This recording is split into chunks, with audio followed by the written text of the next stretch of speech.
우리 옆사람 앞뒷사람과 인사하시겠습니다. 다시 만나게 돼서 반갑습니다.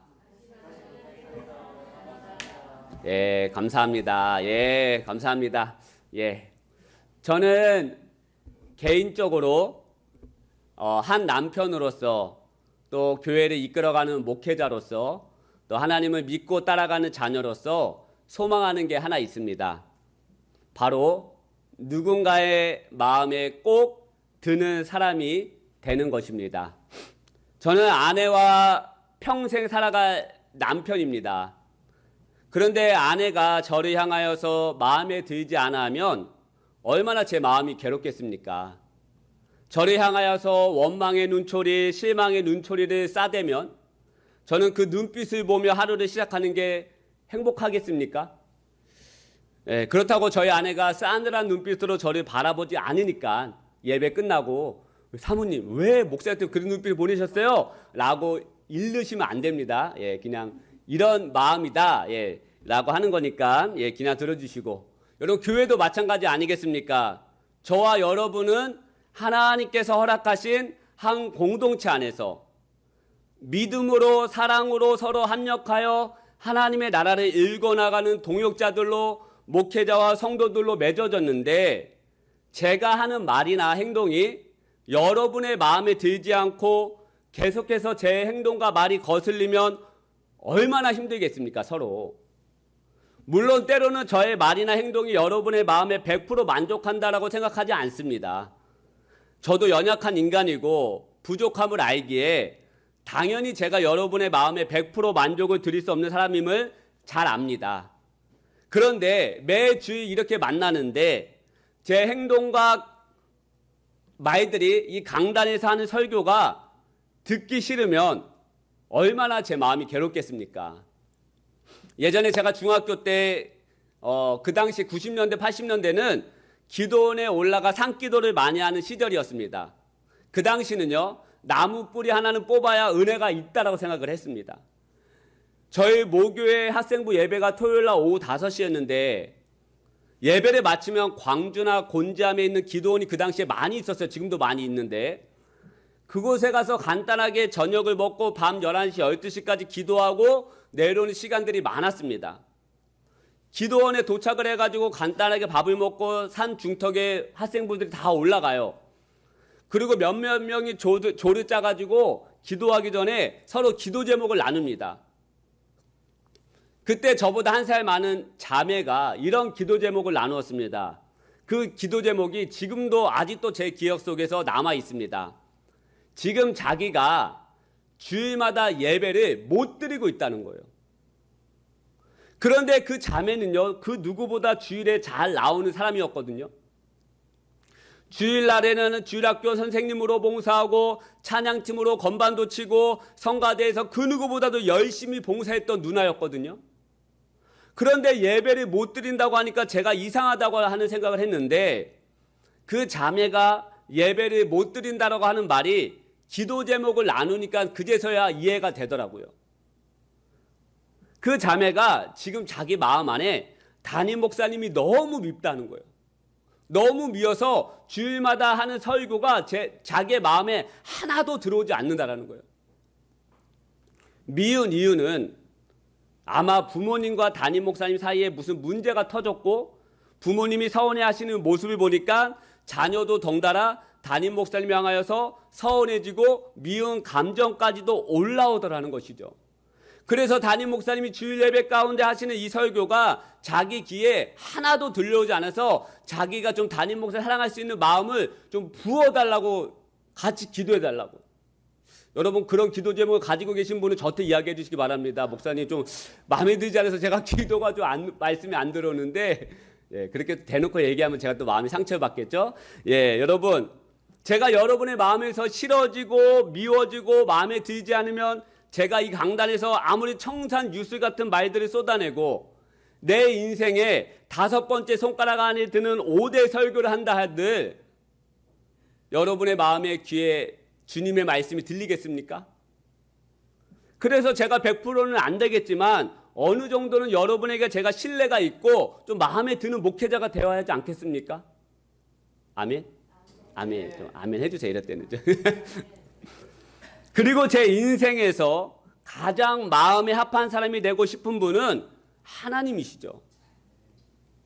하나님의 뜻대로 지어진 제 인생과 삶이 하나님의 마음에 들어야 하나님의 뜻을 이루어내고 하나님이 기뻐하시는 인생으로 나아갈 수 있지 않겠습니까? 그래서 저는 다윗을 너무나도 존경하고 닮고 싶은 인물 중에 한 명입니다. 성경에요, 수많은 인물들이 나오는데 하나님께서 내 마음에 꼭 드는 사람, 내 마음에 너무나도 맞는 사람이다라고 표현한 말씀의 구절은 다윗밖에 없어요. 사도행전 13장 22절 말씀 같이 한번 읽어볼까요? 시작. 패하시고 다윗을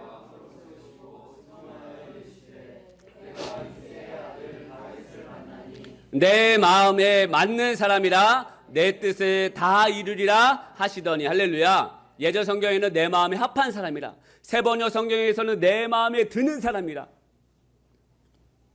이 세 아들을 만나니 내 마음에 너무나도 들었다는 거예요. 내 뜻을 이래서 다 이루겠다라고 말씀하는 거예요. 저는 이 말씀을 읽을 때마다 내 마음을, 제 마음을 흥분케 하고 소망을 가지게 합니다. 하나님의 마음에 든다이, 저는 이 문장만 생각하면 정말 대단하다라고 하는 말밖에 생각밖에 들지 않습니다. 여러분, 왜 대단합니까?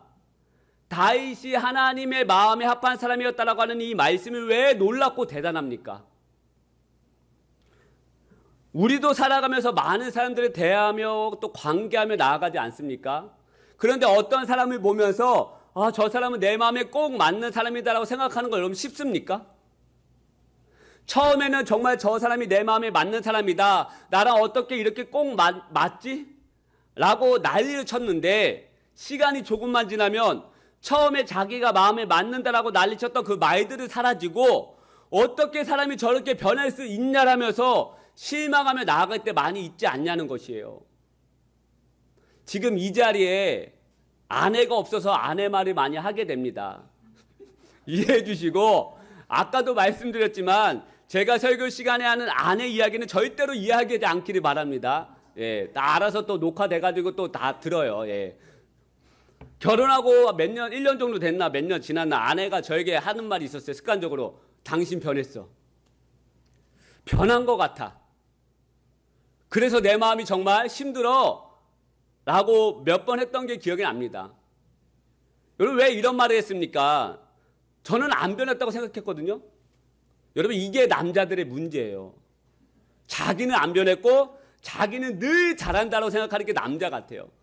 근데 여자들이 볼 때는 좀 시각이 다른 것 같습니다. 교제할 때는 이렇게 잘해주었는데, 연애할 때는 자기가 뭐만 좀 필요하다라고 이야기하면 정말 하늘의 별이라도 따다 주었는데 지금은 기뚱으로도 안 준다는 거예요. 그리고 아이 가졌을 때 수박이 먹고 싶다고 이야기했는데 제가 한겨울에 무슨 수박이냐고 했다고 합니다. 전혀 저는 기억이 안 나요. 남자들은 또 이게 문제예요. 기억을 잘 못해요. 그리고 상황이 불리해지면 뭐라고 말하는가, 습관적으로 나 기억이 안 나는데, 나 기억이 안 나는데. 네, 우리 남편이 그런 말을 잘 하는지 한번 곰곰이 생각해 보시기를 바라면 또 너무 설교가 또 안 되니까. 근데 여러분, 진짜 수박을 먹고 싶어 했는지 제가 한겨울에 수박이냐고 얘기했던 게 진짜로 저는 기억이 안 나요. 이게 여러분 사람의 모습이라는 거예요. 처음에는 그렇게 마음에 들었는데 시간이 지나면 그렇게 실망하고 변해보신 모습으로 낙심하는 게 사람이라는 것이죠. 제가 지난주 중에 전라도 광주에 살고 계시는 아내의 외할머니를 뵈러 다녀왔습니다. 명절에 다녀왔어야 됐는데 명절에 눈이 너무 많이 와가지고 제가 애들 방학 끝나기 전에 시간을 내서 잠깐 갔다 왔습니다. 저녁을 먹으려고 기다리고 있는데 외삼촌이 고기를 사갖고 두 손 가득히 사갖고 왔어요. 외삼촌이 들어오시자마자 한숨을 푹푹 쉬면서 자신이 고용해서 일하는 사람이 실수를 하는데 실수를 한두 번 하는 것도 아니고 계속해서 몇 날 며칠 똑같이 반복하고 있다고. 쿠팡에 주문이 들어왔는데 취소가 들어왔는데 잘 해야 되는데 그 취소 목록을 보지 않고 그냥 주문을 해버렸다면서 또 20개를 날렸다면서 한숨을 푹푹 쉬면서 몇 분 동안 저한테 이야기를 하는 그 모습을 보면서 이게 그분만의 모습입니까? 우리도 살아가면서 정말 마음에 늘 맞지 않아서 실망하고 낙심하는 게 우리의 모습 아니냐는 것이에요. 일을 잘할 것 같아서 국회의원이나 대통령을 뽑아놨는데 거짓말만 하고 일을 제대로 하지 않고 자기 입속만 챙기는 사람들을 보면서 우리가 얼마나 많이 실망하냐는 거예요. 이처럼 누군가 오랫동안 내 마음에 맞는 사람을 찾는다라고 하는 거 여러분 쉬운 일이 아니에요. 그런데 하나님은 다윗을 향하여서 내 마음에 합한 사람이다, 내 마음에 꼭 맞는 사람이다라고 말씀하세요. 이것은요 다윗의 어렸을 때 모습만 보고 말씀하신 게 아닙니다, 여러분. 다윗의 전 삶을 향하여서 내 마음에 맞는 사람, 내 마음에 합한 사람이다라고 말씀하신 것입니다. 그래서 저는 이 사도행전 13장 22절 말씀만 보면 정말 대단하다라고 말밖에 생각이 나지 않아요. 사람은 금방 교만해지죠. 자신이 낮은 자리에 있을 때는 그렇게 겸손하게 행동합니다. 그런데 높은 자리에 올라서면 기고만장해지고 나는 아니라고 하지만 교만함이 철철 묻어나는 게 사람이에요. 그런데 다윗을 보십시다. 어린 시절, 청년 시절, 어린 시절 목동으로 있을 때는 항상 하나님 바라보고 찬양했고 양을 한 마리 한 마리 귀하게 여기고 돌보았어요.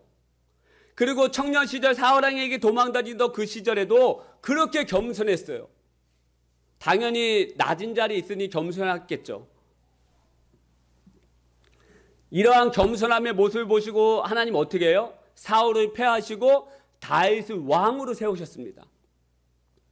그런데 다윗은 한 나라의 가장 높은 자리에 있었음에도 불구하고 여전히 하나님 앞에 겸손하더라는 거예요. 겸손히 예배하고 겸손히 찬양하고 자신의 자리는 하나님이 세워주신 것이라면서 인정하며 나아가요. 13장 22절 말씀 보십시다. 다윗을 왕으로 세우셨다. 그때도 다윗은 내 마음에 합한 사람이었다라고 말하는 거예요. 어린 시절에만 내 마음에 맞는 사람이었다라고 말하는 것이 아니에요. 다윗을 왕으로 세우셨다. 그때도 다윗은 내 마음에 꼭 드는 사람이었다라고 말씀하는 것입니다.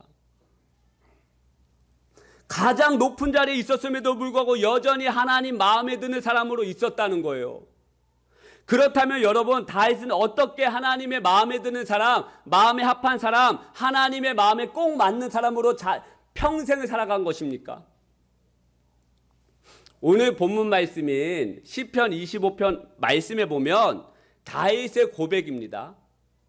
함께 읽은 1절부터 5절까지의 말씀에 보면 다윗이 하나님을 향하여 이렇게 고백합니다. 여호와여, 나의 영혼이 주님을 우러러 보나이다. 주님은 내 구원의 하나님이시니 내가 종일 주님을 기다리나이다. 할렐루야. 1절에 나오는 우러러 보나이다의 말씀의 뜻은 기다리다라는 뜻을 가지고 있어요. 즉 다윗은 늘 하나님을 기다리고 그리워하고 바라보며 나아갔다라는 것입니다. 여러분, 누군가를 향하여 기다리는 거 정말 쉽지 않아요. 사랑하는 사람과 만나기 위해 약속 시간을 정해놓았는데 그 시간에 도착하지 않아 기다려야 하는 상황 정말 쉽지 않아요.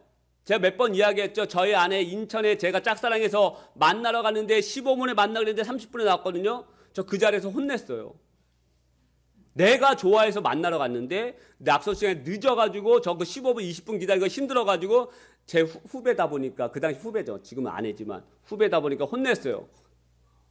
여중셔 차려. 뭐 하는 거야? 지금 어떻게 된 거야? 제가 이렇게 기다리는 거 사람들이 이렇게 힘들어해요. 그런데 다윗은 5절의 말씀에 보니까 종일토록 주님을 기다렸다라고 말해요. 하나님의 사랑과 은혜를 더욱더 받기 위하여 나는 또 기다리고 또 기다렸다는 것입니다. 여러분, 우리가 신앙생활하면서 답답할 때가 언제예요? 마냥 좋습니까? 믿음의 생활이 마냥 행복하고 즐거우세요? 답답하지 않습니까? 답답할 때 오지 않습니까? 언제예요? 언제 우리가 신앙생활에 답답함을 느낍니까? 하나님이 침묵하실 때예요. 나는 이렇게 고통을 당하고 있는데, 나는 누군가에게 표현할 수도 없는 괴로움 가운데 있는데, 그래서 나는 하나님 앞에 기도하며 눈물로 호소하고 있는데 당장 아무런 변화가 없고 심령은 메말라가고 있는 이런 상황. 하나님은 아무런 말씀도 하시지 않는 것 같은 이 상황, 정말 여러분 답답하고 힘들지 않습니까? 누군가는 잘 나가고 있는 것 같은데, 누구의 교회는 부흥한다라고 하는데 나만 여전히 힘들고 나만 아픔 가운데 있는 것 같은 이 상황에서, 그래서 내가 정말 금식하며 기도하며 나아가는데 하나님은 역사하시지 않는 것 같은 이 침묵, 우리가 이러한 주님의 침묵을 바라보시면서 답답하고 힘들어하지 않냐는 거예요. 여러분, 우리뿐만입니까? 성경의 많은 인물들도 이 하나님의 침묵하심에 힘들어하고 괴로워하더라는 거예요. 시편 83편 1절의 말씀, 하나님이여 침묵하지 마소서, 하나님이여 잠잠하지 마시고 조용하지 마소서. 아멘. 아삽이 지은 시거든요. 나라가 어려워요. 자신이 지금 고통당해요. 하나님 도와주십시오. 우리나라를, 하나님 우리 가정을 도와주십시오. 그런데 하나님 침묵하고 계세요. 너무나도 괴로운 거예요. 그러다 보니까 고백하는 거예요. 하나님 제발 침묵하지 말아주세요. 하나님 제발 잠잠하지 말아주세요. 저 이렇게 금식하며 기도하지 않습니까? 저 몇 날 며칠 눈물로 기도하지 않습니까? 그런데 왜 하나님 침묵하고 계신 거죠? 이러한 하나님의 침묵 속에서도 하나님을, 주님을 기다리고 또 기다릴 수 있는 믿음이 있냐는 것이에요. 다윗은요, 고통과 고난의 상황을 계속해서 경험해요. 금요일마다 시편의 말씀을 가지고 보고 있는데 지금 시편 25편까지 왔어요. 거의 다윗이 지은 시거든요. 대부분 사울 왕에게 쫓김 받으면서 괴로울 때 지은 시가 1편부터 25편까지 담겨 있어요. 그런데 불구하고 다윗은 뭐라고 하는가? 침묵하고 계시는 하나님을 끝까지 기다리며 또 기다린다는 거예요. 저도 목회를 하면서 성도님들이 저의 연약한 모습을 보고 실망하고 돌아선 사람들이 있지 않겠습니까? 그런데 여러분, 끝까지 기다려주고 인내해 주신 성도님들 저는 잊지 못합니다. 얼마 전 제가 부교육자 생활을 함께 했던 목사님과 통화하는 시간이 잠깐 있었는데, 그분도 저랑 비슷하게 개척하셨어요. 그 교회 여자 성도님 두 분이 계셨는데 그 아픔을 함께 견뎌주지 못하고 이 권사님 두 분이 교회를 떠나셨는데 그것이 자기의 너무 큰 어려움이었다라고 이야기해요. 그래서 제 이야기도 했죠. 저도 그런 경우 있었다. 항암 치료 가운데 있었는데 달랑 카톡 하나 보내고 한 가정이 떠났다. 저에게도 큰 어려움이었다. 뭐 자칫 저도 공감해 드렸습니다. 그런데 반면에 저의 연약함과 아픔 가운데 묵묵히 지켜주시고 기다려주시고 품어주신 성도님들이 계셨어요. 얼마나 제 마음이 벅차고 기쁜지고 감사한지 모릅니다. 함께 기다려주시고 버텨주신 우리 성도님 가정과 전도사님 가정을 보면서 제 마음이 얼마나 기쁘고 흐뭇한지 모릅니다. 생각할 때마다 감동입니다. 저는. 하나님도 이러한 마음 아니겠어요? 다윗이 고통스럽고 힘들었을 그때도 이 다윗은 여전히 하나님을 기다리고 또 기다렸다는 거예요. 하나님 곁을 떠나지 않고 묵묵히 주님을 바라보며 내가 종이 주님을 기다리나이다. 할렐루야. 그러한 다윗의 모습을 보면서 주님의 마음이 얼마나 기쁘고 흐뭇하셨을까요? 너는 나를 여전히 기다리고 있구나. 너는 나를 떠나지 않고 있구나. 평생 그렇게 사는 거예요, 다윗이. 그러다 보니까 다윗이 향해서 너는 내 마음에 맞는 사람이다라고 표현하신 겁니다. 사랑하는 여러분, 그렇다면 하나님을 기다리는 자들의 축복이 무엇입니까? 기다리는 자들에게는 반드시 하나님의 상급과 선물이 있습니다. 할렐루야. 사도행전 2장에 보면 오순절날 마가의 다락방에 모여 기도하는 자들에게 성령님이 임하시는 사건이 나옵니다. 마가의 다락방에 모여 120여 명의 제자들과 성도들이 모였어요. 그리고 그들은 예수님이 약속하신 성령님을 기다리기 시작해요. 같이 한번 읽겠습니다. 시작. 사도와 함께 모이사 그들에게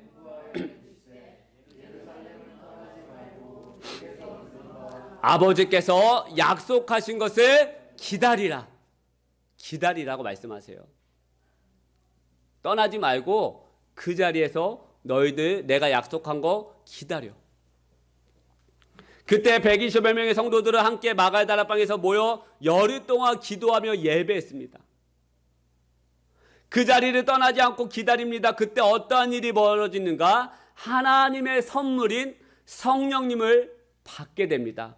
우리 사도행전 2장 38절 말씀도 같이 한번 읽을게요. 시작. 베드로가 이르되 너희가 회개하여 각각 예수 그리스도의 이름으로 세례를 받고 제사함을 받으라. 그리하면 성령의 선물을 받으리니. 할렐루야. 베드로는 성령님을 하나님께서 우리에게 주시는 선물이라고 표현해요. 선물. 성령님이 왜 우리에게 선물이 되는지는 제가 다음 주에 말씀을 나누도록 하겠습니다. 여러분 말씀을 매듭짓겠어요. 그렇다면 이 선물인 하나님의 선물을 주시는 이 성령님, 우리는 이 하나님을 그렇다면 어떻게 기다려야 하는가? 하나님을 기다리며 선물을 받게 되는데 그러면 우리가 이 선물을 받기 위해서 하나님을 어떻게 기다려야 하는가? 마태복음 25장에 보면 열처녀 비유에 대한 말씀이 나와요. 열처녀. 신랑이 기다리는 열처녀에 대한 말씀이 나옵니다. 아시겠지만 신랑은 예수님이세요. 그리고 열처녀는 예수님을 믿는 저와 여러분을 말하는 것입니다. 신랑을 기다리는 열처녀가 기름 등불을 가지고 예수님이 언제 오시는지 기다려요. 이 당시 유대인 혼인 예법을 보면 이 말씀을 더 잘 이해하려면 이 혼인 예법, 유대인들의 혼인 예법을 좀 알아야 합니다. 신부 측 집에서 이제 여자 측 집에서 약혼식을 해요. 이때부터 신랑과 신부는 약혼식을 하고 1년간 떨어져 지냅니다. 떨어져 있는 이 기간 동안 신랑은 신부의 처소를 마련하고 신부는 정숙하게 지내면서 결혼 준비를 한다고 합니다. 그리고 신랑이 친구들과 한밤중에 1년 뒤에 돌아오면 신부는 친구들과 함께 등불을 밝혀서 한밤중에 오는 그 신랑과 친구들을 맞이하고 그 다음에 결혼식이 열리고 그 결혼식은 일주일 동안 열린다고 합니다. 이해하셨죠? 슬기로운 다섯 처녀는 이제 마태복음 25장 이야기예요. 다섯 처녀는 언제 올지 모르는 신랑을 맞이하기 위해 등에 기름을 가득 채워놓고 기다립니다. 하지만 나머지 다섯 처녀는 등은 있었어요. 등은. 그런데 기름을 채워놓지 않아요. 신랑이 더디 옵니다. 여러분 1년이면 긴 시간이잖아요. 더디 와요. 모두가 졸고 있다라고 말씀 보면 나와 있습니다. 그리고 신랑이 들어옵니다. 친구들과 함께. 신랑이 온 시간이 한밤중이라고 말씀하세요. 그 신랑이 오는 캄캄함을 밝혀 신랑을 맞이하려면 등불이 켜져 있어야 하지 않겠습니까? 기름을 준비하고 신랑을 기다린 다섯 처녀는 신랑과 함께 들어갑니다. 그런데 기름을 준비하지 않고 기다린 다섯 처녀는 신랑이 온다는 소식에 기름을 미리 준비하지 못한 기름을 사러 나가느라 신랑을 맞아들이지 못해요. 성경에 보니까 기름을 준비한 다섯 처녀에게 기름을 빌려달라고 말해요. 그런데 빌려주지 못합니다. 그래서 얼른 살아나가요. 그 살아나갈 때 예수님이 신랑이 오고 이들은 잔치에 참여하지 못했다라고 말씀하고 있어요. 여러분 생각해 보십시다. 신랑이 오는 시간은 언제인지 모르고 한밤중에 온다고 합니다. 우리가 하나님이 기다릴 때 하나님이 언제 오실지 아무도 몰라요. 그러면 언제 올지 모르는 신부는 항상 기름을 준비해 놓고 있어야 한다는 거예요. 이것이 기다리는 자의 모습과 삶이라는 것입니다. 기름이 무엇이에요, 여러분? 기름은 불을 꺼지지 않게 하는 역할을 가지고 있어요. 그렇다면 꺼지지 않아야 등불은 무엇입니까? 믿음이라는 거예요. 믿음. 여러분, 열처녀가 다 믿음을 가지고 있었어요. 등불을. 그런데 여러분, 이 믿음의 삶이 꺼지지 않도록 불쏘시개 역할을 하는 게 기름인데, 이 기름은 무엇인가? 거룩한 삶, 성령 충만한 삶이라는 거예요. 할렐루야. 다 우리가 예수님 믿고 따라가고 믿음은 있어요. 그런데 기름을 준비해 놓고 있지 않아요. 신랑이 오는 동안 우리가 거룩한 삶을 살아야 하고 성령 충만한 삶으로 우리가 기다려야 하는데, 교회는 왔다 갔다 하는데, 예배는 드린다고 하는데, 우리의 삶이, 여러분 생각해 보십시다. 다섯 처녀는, 기름을 준비한 다섯 처녀는 거룩함으로 예수님 내 신랑이 언제 올지 거룩함으로 기다렸어요. 항상 그 신랑만 생각하고 예수님만 생각하면서 그리워하고 기다렸어요. 그런데 이 다섯 처녀 어떻게 기다렸는가? 그냥 언제 올지 모르니까 나 대충 살면 돼. 신랑하고 나하고는 상관없는 삶이야. 그래서 막 나가서 막 놀고, 예배 때만 예배 드리고, 나머지 삶은 대충 살고, 하나님 없는 삶을 살고, 그래서 주일날만 가서 나 예배 잘 드리면 돼. 이게 똑같지 않습니까, 여러분? 이게 기다린 자의 모습이 아니라는 거예요. 슬기로운 다섯 처녀는 항상 기름을, 거룩한 삶으로, 성령 충만한 삶으로 이 예수님을, 신랑을 기다렸다는 거예요. 할렐루야. 마가의 다락방에서 모인 이 120여 명의 성도들은 열흘 동안 뭐 했는가? 뭐 지지고 볶고 윷놀이하고 교제하고? 아니요, 기도했다라는 거예요.